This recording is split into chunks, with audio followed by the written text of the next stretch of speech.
This is Cashflow Ninja, episode 260 with James Turk. Welcome to the Cashflow Ninja, the podcast sharing how to create income streams and manage, multiply, and protect your wealth in the new economy. Here is your host inside the dojo, MC Laubscher.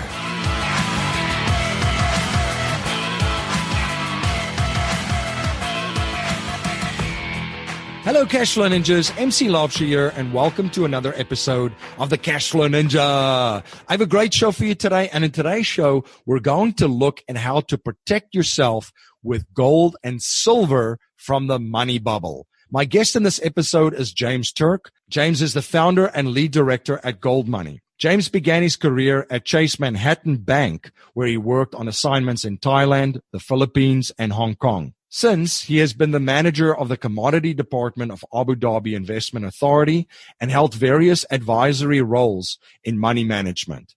In 2001, he co-founded Goldmoney with his son Geoff Turk and remains an active board member and advisor today.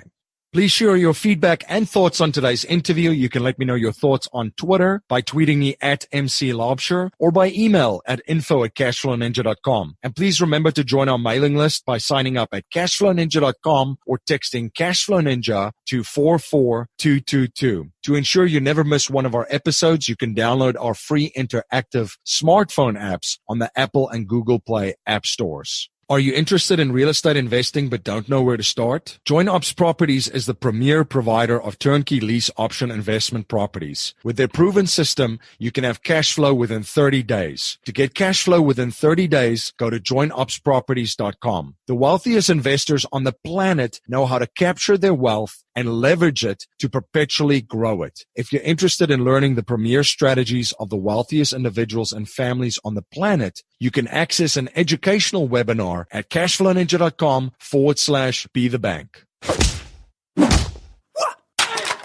James, welcome to the show. Thanks, MC. It's great to be with you. Can you please share a little bit about your background and journey with my listeners? Yeah. First of all, I'm 70 years old, so I've got 5 decades of experience in international banking, finance, and investments. I'm probably best known, though, for being the original founder of Goldmoney, which I started back in 2001. And gold and silver have been and remain my specialized area. So hopefully we'll have an opportunity to talk about what I'm looking for gold and silver in the year coming ahead. Absolutely. And before we touch on that, staying on gold specifically, there's attributes and characteristics that have made gold the store of value for centuries. Can you share this with some of my listeners that might not be as familiar with that? Yeah, that's really a good question.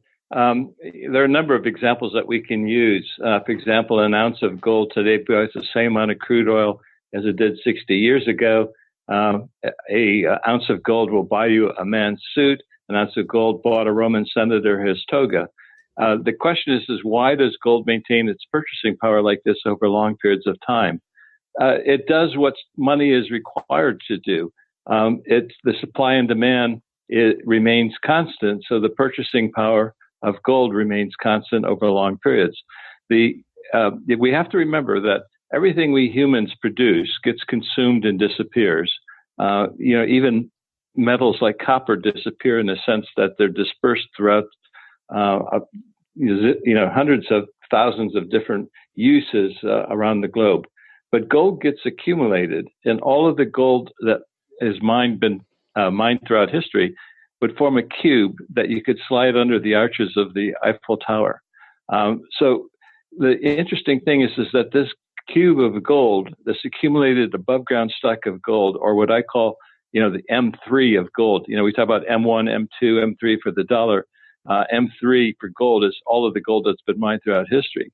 That grows by about 1 3/4% per annum, year after year after year, which is approximately equal to to population growth and new wealth creation.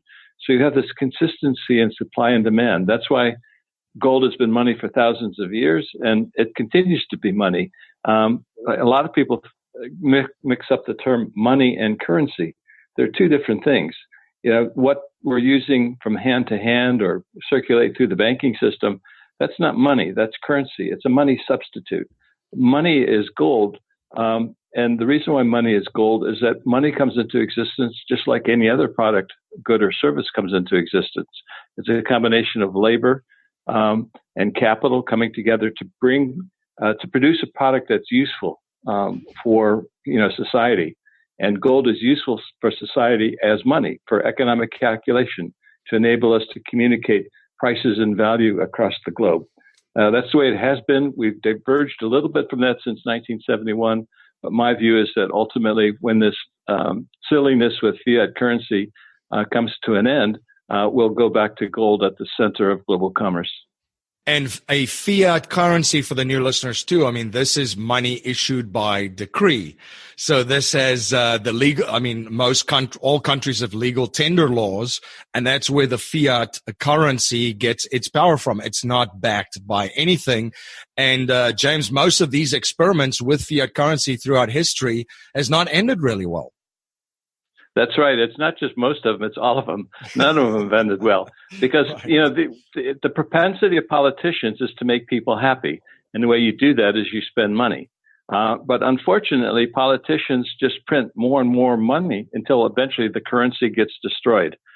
We've seen it in so many different countries around the world, and it's happening now in the major Western countries because inflation rates are starting to pick up.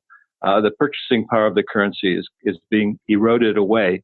And eventually that erosion comes to a conclusion when people abandon the currency and they go to something else. Can you give us a little bit of an overview about the gold market and also touch on the little brother silver and the silver market, and what is your outlook for both of these metals in 2018? Yeah. I think to really look at the gold market, you have to go back decades. And again, we see the gold price going up, but in reality, it's not the gold price going up. It's the purchasing power of currencies going down. Earlier I'd said that an ounce of gold today buys the same amount of crude oil as it did in 1950. In 1950, that barrel of crude oil was $2 a barrel. Now it's $62 a barrel. It's not that crude oil is becoming more expensive. It's that the dollar is becoming worth less. Its purchasing power is being eroded by inflation. So, gold is money. It's not an investment. I think this is an important point. When you look at your portfolio, you have two components. You have investments and you have money. The investments are where you take a risk. You put your money at risk in order to generate some kind of rate of return. And, hopefully at the end of the day, you've made a wise investment and you will increase your wealth. Gold doesn't really increase your wealth. It preserves your wealth. And it can't increase your wealth because it doesn't generate cash flow. It's just a sterile asset. It's not something that creates or produces wealth like a share of a company can produce wealth. Gold is just money. So you look at gold really as a way of preserving purchasing power over long periods of time. Mining shares, on the other hand, are an investment.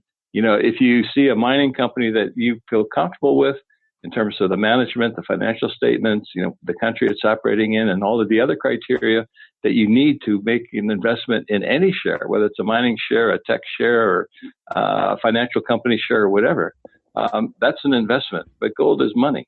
Now, the monetary system and the global monetary system has changed around about every 30 to 40 years, just looking at the last century with the Federal Reserve coming into play in 1913 through the Federal Reserve Act.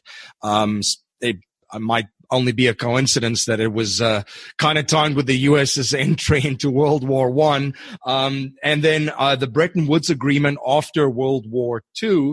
And then in 1971, money changed again, or currency, or the global financial system, with the Nixon shock and Richard Nixon taking the world off the gold standard.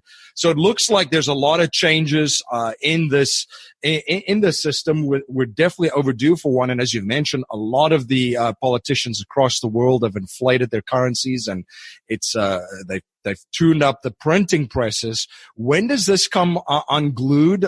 When do we start to see serious hyperinflation? Because we've definitely seen inflation. And how does this all play out? Yeah, it's really a good question. It is, of course, impossible to predict the future. So the question is, what do we as individuals do to protect ourselves, given that we cannot predict the future? How do we deal with an uncertain world and an uncertain outlook? Because nobody knows what's going to happen, tomorrow, let alone, a year or a couple of years from now. And when it comes to money and investing, what you have to look at is where is the good value, and what is overvalued. So regardless whether you're talking about investments or money, you want to be moving out of things that are overvalued and moving into things that are undervalued. Now, gold back in 2011 reached a high in U.S. dollar terms of approximately $1,910 an ounce. For the last 7 years, we've been in a correction. But here's the important point: that after that 2011 peak, gold corrected. Markets, never go in a straight line; they do correct. The low was in December of 2015. There was another low in December of 2016, and we just went through a low in December of 2017. Each of those lows were higher than the previous low. So we've already begun a bull market in gold, and this is true for silver as well. And what's happening, going back to get rid of the overvalued assets and accumulate the undervalued assets, with all of this craziness going on in the world in terms of stocks, real estate prices, Da Vinci's selling for $500 million. People are looking for the undervalued assets, and the smart money has been moving into the precious metals. It's been steady and consistent. And as I say, it started back in 2015, and it's still underway now. And my expectation is that this trend toward higher metal prices or lower purchasing power of the currencies that are buying the metals will continue at least in 2018, but probably for a few more years. You're listening to James Turk on the Cashflow Ninja podcast. We will be right back after a word from our sponsor. This is MC Laubscher, the host of the Cashflow Ninja podcast. As you may know, I'm also the president and chief wealth strategist of Valhalla Wealth Financial. We help individuals, families, small businesses, entrepreneurs, and professionals build their wealth outside of Wall Street and help investors maximize the use of every dollar in their personal economy and boost their investment gains. We do this by combining the capital and investments with the financial vehicle of the wealthy according to the infinite banking concept. If you're interested to learn more about privatized banking and the infinite banking concept, you can access an exclusive webinar at cashflowninja.com/be-the-bank. You're listening to James Turk on the Cashflow Ninja podcast, and now back to our interview. Can you please share a little bit about the company that you founded, Goldmoney? Because there's a lot of interesting things that you guys have done with that. There's a patent that you have for this digital gold currency that you've created. And also just share a little bit of the value that you guys provide to the marketplace through many of the offerings that you have, such as international diversification. Yeah, I started the company back in 2001, so we've been operating now for 17 years. In fact, our 17th anniversary is going to be in February. We're storing approximately $2 billion worth of precious metals. We've got 1.5 million customers around the world, and we provide a very safe alternative to hold your gold and silver in a lot of different locations around the world. You choose whether you want to own gold or silver, platinum, palladium, or any combination of those. You choose the vault where you want to hold it, whether it be Canada, England, Switzerland, Dubai, Hong Kong, Singapore. And you also choose the vaulting company that you want to have stored. But once you've done that and the metal is placed in a vault, it's insured, it's audited. We look after it for you. The fees are very reasonable. Gold is 0.12% per annum storage charge. But the key is that you can do with your gold just like you can any fiat currency. You can just let it sit in your account, or you can actually spend it. We enable gold to be used as a form of payment within Goldmoney. So if you want to click some weight of gold representing an amount of fiat currency from you to your brother-in-law in South Africa, you can very easily do that 24/7. And this is the key underlying element in Gold Money. What we're doing is we're creating gold as a form of currency so that gold can circulate in commerce once again, but not the old way with coins, but a new way. It circulates digitally. And those were the patents that I received back in the 1990s. It's very, very interesting because in the information age, values transfer digitally, and this is a way to do it digitally, still being backed by gold. It's quite unique. And what are some of your thoughts on cryptocurrency as well? That's getting obviously a lot of ink on paper, or and these days just on a screen or smartphones, right? What are some of your thoughts on that? Yeah, I'm actually quite keen on cryptocurrencies and have been for quite some time. Gold money, the digital gold currency we invented in Gold Money, is a type of cryptocurrency, but it's actually using gold as currency rather than something that's mathematically based. But I see cryptocurrencies and gold, sort of complementary to one another. That maybe cryptocurrencies are easy to use as a form of payment. Cryptocurrencies, based on the present day technology, cannot be confiscated, which is one of the risks, that gold has.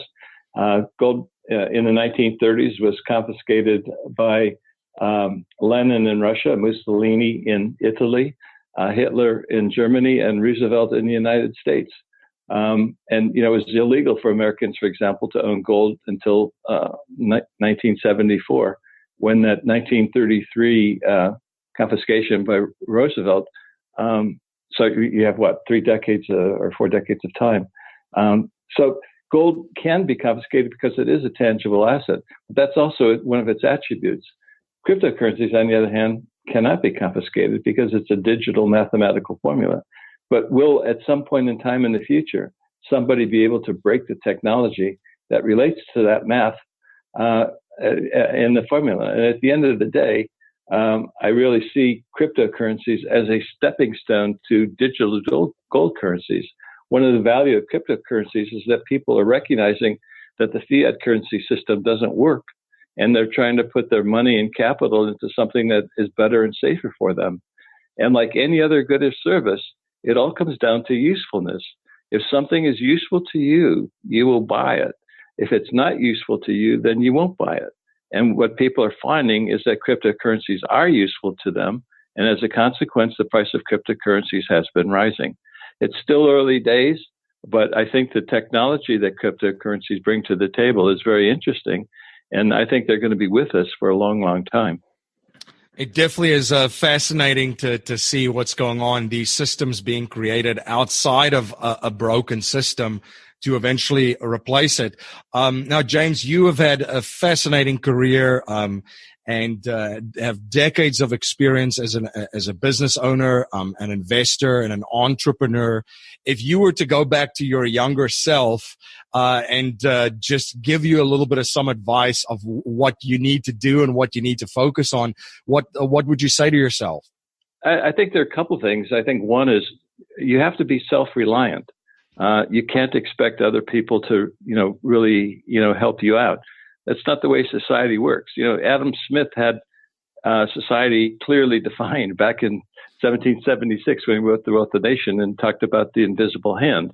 When you enter into any kind of exchange, or when you go into the market, to buy goods or services to meet your needs or to meet your wants, both the person selling the good and service and you as the buyer benefit.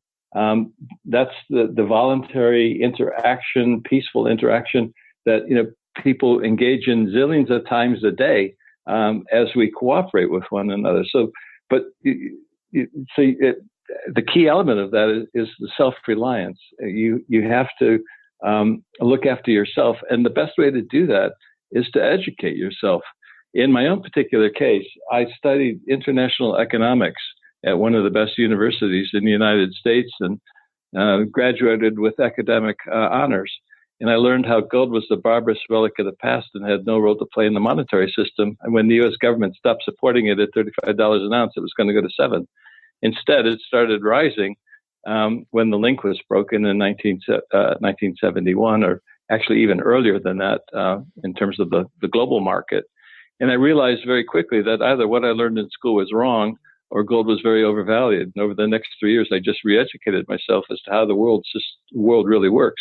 The educational system, what I learned in school was totally wrong. But education is really, I think, first and foremost, the most important element. And that's, I would give advice to people, read everything you can get your hands on. The internet is a great source of material. There's a lot of garbage on the internet and a lot of rubbish. But on the other hand, there's some very good stuff on the internet as well. Books, articles, things like that. Read as much as you can and educate yourself as much as you can. The educated person has an advantage of the person who is not educated. Gotcha. No, and I couldn't agree with you more.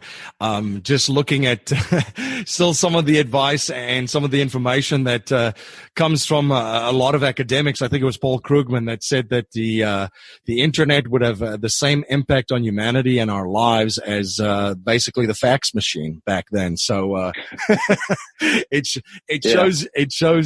shows you where they're coming from and how they're seeing the future. Now, a core message in our show is to leave our families, communities, and the world better than we found it by passing down a mindset, values, and principles to future generations, not just money. So if you cannot pass on any money to future generations and we're only allowed to pass on 3 principles to them to build wealth and achieve happiness and success, what would they be? Well, I think honesty would be right there near the top. You have to be honest in your transactions with whoever you're, are contracting with or whatever you're doing. That's not only true from a business point of view, but you in your day-to-day life. You also have to be honest with yourself. I think that would be the number one thing. We've already spoken about education. I think that's really key. And I see parents as a responsibility. They have to educate their children to bring them into the world, so they are responsible adults. Other than that, I can't think of a third one. I think those 2 would probably be right at the top of my list. And those 2 are great ones. James, how can my listeners learn more about you, what you're involved in, and stay in touch with all of the projects that you're involved with? Yeah, I think the best thing is probably, look at goldmoney.com. And if you want to follow me on Twitter, I've got 20,000 followers. My tweet symbol is FGMR for Free Gold Money Report. So you can follow me on Twitter as well. Thank you so much, James, for coming on the show and sharing your journey and your knowledge and providing so much value for my listeners. Thanks for inviting me, MC. It was great speaking with you. Thank you for joining my guest, James Turk, and myself on the Cashflow Ninja today. If you like what you hear and appreciate what we're trying to build here at the Cashflow Ninja, please subscribe, rate, and review our show on iTunes and share our show with family, friends, and your network. I'm always trying to learn and improve in every area of my life. So if there's any way that I can provide more value for you and serve you better, please reach out to me at info@cashflowninja.com. If you're not a subscriber to the Cashflow Ninja Gush Good newsletter, you can sign up for our newsletter at cashflowninja.com or text Cashflow Ninja to 44222. Jimmy Freeland and Bob Scott have been in your shoes and have used real estate investing to create passive income and become financially free. In just over 3 years, they've created a lease option empire with over 170 properties. They can show you how to do the same. To get cash flow within 30 days, go to joinupsproperties.com. You can also check them out on YouTube. Just search Join Ups Properties or call Jimmy and Bob at 314-799-2247. The wealthiest investors on the planet know how to capture their wealth and leverage it to perpetually grow it. If you're interested in learning the premier strategies of the wealthiest individuals and families on the planet, you can access an educational webinar at cashflowninja.com/be-the-bank. That's our show for today, everyone. Until next time, live a life of passion and purpose on your terms.